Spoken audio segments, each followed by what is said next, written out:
Dobaran 5. mart 2018. Relacija Beograd-Obrenovac.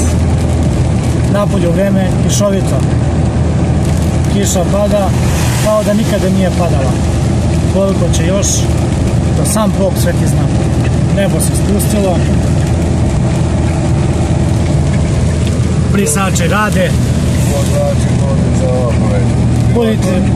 Prilagodite brzini u vremenskim uslovima.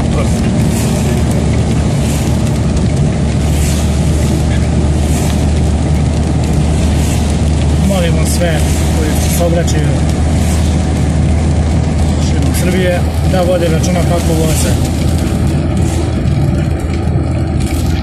50-60 km na čas je sasvim dovoljna brzina da stignete na vaše odredište. Prijatno.